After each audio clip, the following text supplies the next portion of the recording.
Fascist Hasina মুক্তিযুদ্ধকে তার নিজের সম্পত্তিতে রূপান্তরিত করেছিল, ইতিহাস বিকৃত করেছিল।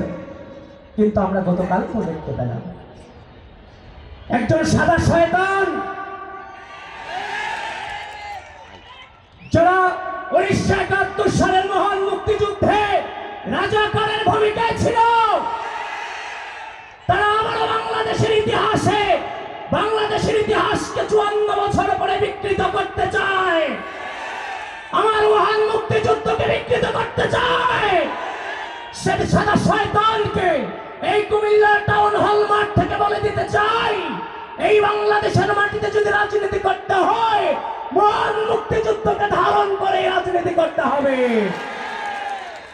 এই মহান মুক্তিযুদ্ধকে ধারণ করে বাংলাদেশে জন্মগ্রহণ করেছি এবং সেই মহান মুক্তিযুদ্ধের চেতনাকে ধারণ করে 24-এর গণঅভ্যুত্থানে রাজপথে জীবন বিলিয়ে দেওয়ার জন্য প্রস্তুতি নিয়েছিলাম। ভাগ্যক্রমে সেখান থেকে ফিরে এসেছি, কিন্তু যুদ্ধের ময়দানে আপোষ করিনি। একদিকে যেমন 71, একদিকে যেমন 24, এগুলো বাংলাদেশের সম্পদ, বাংলাদেশের অস্তিত্ব। কোনোটাকে অস্বীকার করে কোনোটাকে স্বীকার করার কোনো সুযোগ নাই। প্রিয় বন্ধুগণ, মহান স্বাধীনতার ঘোষককে শহীদ রাষ্ট্রপতি জিয়াউর রহমান বীর উত্তম অপসংস্কৃতির সূচনা করেছেন, কিন্তু এর যে ধাক্কা সেটা নিতে পারবেন না। আমরা তো আপনাদেরকে কিছু বলিনি, জুলাইয়ের পর ধৈর্য ধারণ করেছি। জনাব তারেক রহমানকে নিয়ে নোংরা স্লোগান এই ঢাকা বিশ্ববিদ্যালয়ের মাটি থেকে শিবিরের সন্ত্রাসীরা সূচনা করেছে সর্বপ্রথম জুলাইয়ের পরে। নোংরা রাজনীতি প্রচলন করতে চান, আর ভাই বাংলাদেশের মাটি আপনাদেরকে স্বীকার করে না।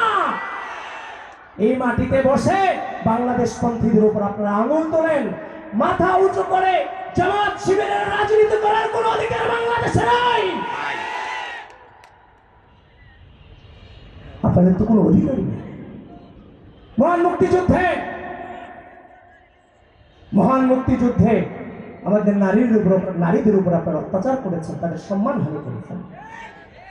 আমার বাংলাদেশিদেরকে আপনারা হত্যায় সহযোগিতা করেছেন, সেই ইতিহাস কি মিথ্যা? কুমিল্লা টাউন হল মাঠকে দাবিয়ে বলতে হবে সেই ইতিহাস কি মিথ্যা? ভাই, মিথ্যা ইতিহাস, আন্তর্জাতিকভাবে স্বীকৃত। এরা রাজাকার। কিন্তু আমরা ধৈর্য ধারণ করেছি। আমরা চিন্তা করেছিলাম হয়তো সুস্থ রাজনৈতিক সংস্কৃতি প্রচলনে আপনারা ভূমিকা রাখবেন, কিন্তু আপনারা সেই নোংরামের সূচনা করেছেন। শেষ আপনাদেরকে দেখতে হবে। বন্ধুগণ, গত দুদিন আগে জামায়াতের আমিরের টুইটার অ্যাকাউন্ট থেকে আমার কর্মজীবী নারীদেরকে পতিতার সাথে তুলনা করা হয়েছে। প্রিয় বন্ধুগণ, পরবর্তীতে তারা বলেছে আইডি নাকি হ্যাক হয়েছে। দেখেন, বিশেষজ্ঞরা বলেছে টুইটার অ্যাকাউন্ট হ্যাক করা অত সহজ নয়, কিন্তু যদি হ্যাক হয়ে থাকে তাহলে সে যদি খুব বেশি গুরুত্বপূর্ণ পার্সন হয় গোটা বিশ্বে, তার 24 থেকে 72 ঘন্টা সময় লাগে সে আইডি ফেরত পেতে, এবং নর্মালি সেটা 7 থেকে 8 দিন সময় লাগে সেটাকে ব্যাক পেতে। আপনি যখন পোস্ট দিয়েছেন, পোস্ট যখন ভাইরাল হয়েছে, পোস্ট ডিলিট দিয়ে এরপর আপনি পোস্ট দিয়েছেন যে আপনার আইডি হ্যাক হয়েছে, অত সহজে আপনার আইডি হ্যাক করা আবার আপনাকে দিয়ে দিয়েছে, ঠেকা পড়েছে। আজকে এটা প্রথম নয়, আপনারা দেখে থাকবেন কদিন আগে ডাকসুকে বেশ্যাদের কারখানা বলে অবহিত করেছে না জামায়াত নেতা? 5 আগস্ট পরবর্তী সময় চট্টগ্রামে নারীকে লাথি দেওয়া হয়েছিল, সে আসামিকে যখন গ্রেফতার করা হয়েছে তার জামিনের পরে তার ফুলের মালা দিয়ে বরণ করে নিয়েছিল জামাত শিবির, মনে আছে? নারীদের প্রতি তার যে বিদ্বেষ পরতে প্রকাশিত হচ্ছে। প্রিয় বন্ধুগণ,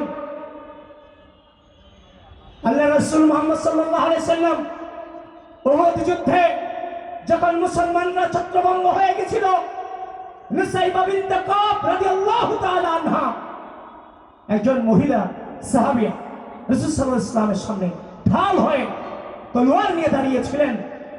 আমার নারীদের ভূমিকা সেই আমাদের ইসলামের প্রথম যুগ থেকে আমার নারীদের ভূমিকা ছিল অকল্পনীয়, অবর্ণনীয়, অসম্ভব সাহস নিয়ে আমাদের নারীরা এগিয়ে গিয়েছিল সেই মুহাম্মদ সাল্লাল্লাহু আলাইহি ইসলামের যুগ থেকে, প্রাক ইসলামের প্রথম যুগ থেকে। আপনি ইসলামের দোহাই দিয়ে, ইসলামের কথা বলে আমার নারীদেরকে আপনি ঘরে বন্দী করতে চান? আমার নারীদেরকে আপনি বিভিন্ন ট্যাগ দেন। প্রিয় বন্ধুগণ, দেখেন, আপনি অনলাইনে যান, বিভিন্ন ফেসবুক গুলোতে ঢুকেন, ওসমান হাদি ভাইয়ের প্রোফাইল পিক দিয়ে দেখেন মেয়েদেরকে এবং আমাদের অন্যান্য রাজনৈতিক সংগঠনের ব্যক্তিদেরকে কিভাবে আর নিকৃষ্ট ভাষায় গালাগালিজ করছে। আপনি যান, কি দেখেন। এটার নাম ইসলাম? আর ভাই কথা বলতে হবে, এটার নাম ইসলাম? ইসলামকে গালিগালাজ সমর্থন করে? ইসলামকে অপপ্রচারকে সমর্থন করে? ইসলামকে পরনিন্দা চর্চাকে পছন্দ করে? তাহলে আমি কিসের ইসলামকে ধারণ করি? একদিকে আপনি বলছেন ইসলাম, ইসলামকে ধারণ করি। একজন মহিলা, তাদের হচ্ছে যে একজন মহিলা সদস্য বলছেন, আমরা ইসলামকে ধারণ করি, দলীয় প্রধান হতে পারবে না, সেটাকে ধারণ করি আমরা রাজনীতিতে এসেছি। ঠিক আছে, আপনি সেই ইসলাম ধারণ করেন, কিন্তু আপনি তো দূতাবাসে গিয়ে বলছেন আমরা শরিয়া আইন কায়েম করতে চাই না। আপনি যে গণতন্ত্র কায়েম করতে চান সেই গণতন্ত্র তো আমি আছি।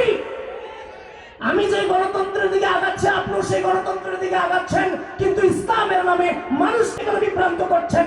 আমাদের মতো রাজনৈতিক সংগঠনগুলোর বিরুদ্ধে কেন ইসলাম নিয়ে পরনিন্দা চর্চা করছেন? এর নাম ইসলাম নয়। ইসলামের নামে সব থেকে বেশি অনিসলামিক কাজেরা করে যাচ্ছে, সব থেকে বেশি অনিসলামিক কাজেরা করে যাচ্ছে। প্রিয় বন্ধুগণ, কথা বলতে গেলে অনেক কিছু বলার আগে, তরুণ সমাজ ইতিমধ্যে আপনারা ভণ্ডামি ধরে ফেলেছেন। এদের রাজনীতি রাশিয়ার রাজনীতি, এদের রাজনীতি দূতাবাসে ধর্ণা দেওয়ার রাজনীতি, এদের রাজনীতি আপনার আছে পলিসি, এরা হচ্ছে অপপ্রচার। আমাদের পলিসি আছে যে আমরা সামনের বাংলাদেশটা কি দেখতে চাই। আমরা বাংলাদেশটা দেখতে চাই আমাদের গরিব শ্রেণী, মধ্যবিত্ত শ্রেণী, প্রতিটা মানুষ যেন তার নিজের মর্যাদা নিয়ে বাংলাদেশে বসবাস করতে, খেয়ে পড়ে বসবাস করতে পারে, বাঁচতে পারে। আমরা ওই পরিকল্পনা নিয়ে সামনে আগাচ্ছি। আমাদের ফ্যামিলি কার্ড আছে, আমাদের কৃষক কার্ড আছে, আমাদের কর্মসংস্থান আছে, আমাদের পরিবেশ বিষয়ে উদ্যোগ আছে, আমাদের হচ্ছে যে পরিবেশ বিষয়ক উদ্যোগ আছে। আমরা সকল বিষয়ে, শিক্ষা, ক্রীড়া, সব বিষয়ে আমরা পরিশ্রম করেছি। অপরদিকে এরা শুধু অপপ্রচার চালাচ্ছে, আবার ঘোষণা দিচ্ছে আসেন আমাদের সাথে ডিবেটে আসেন। গতকাল দেখলাম এদের সাদা শয়তান ঘোষণা দিয়েছে ডিবেটে আসতে। আরে ভাই, তোমার তো কোনো পলিসি নেই, তোমার সাথে কিসের ডিবেট যাবে? আজকে দেখেন না, ঢাকা ক্যান্টনমেন্টে একজন পরিচয় দিচ্ছে আমি তারেক রহমানের প্রতিদ্বন্দ্বী, এটা তার পরিচয়। তো সেও চায় যে আমি তারেক রহমানের সাথে ডিবেট করি, সে সামনে পরিচয় দিতে চায় আমি তারেক রহমানের সাথে ডিবেট করি। আমি আজকের এই কুমিল্লা টাউন হল মাঠ থেকে বলে দিতে চাই, জনাব তারেক রহমান, যে আপনার লেভেল না, তার সাথে আপনি কখনোই ডিবেটে বসবেন না। আমরা ডাকসু নির্বাচনে দেখেছি কারা আগে ডাকসু নির্বাচনের আগের দিনে ডিবেট থেকে পালিয়ে গিয়েছিল। আমরা সেটা ডাকসু নির্বাচনের আগের দিন সেটা দেখেছি। প্রিয় বন্ধুগণ, আমি আমার বক্তৃতার শেষ পর্যায়ে আছি। আপনাদের সকলের কাছে দোয়া চেয়ে এবং সচেতনতা বৃদ্ধি করবেন। আপনারা ধর্মের নামে, ইসলামের নামে কেউ যেন অপপ্রচার করতে না পারে, কেউ যেন ধর্মের ব্যবহার করতে না পারে।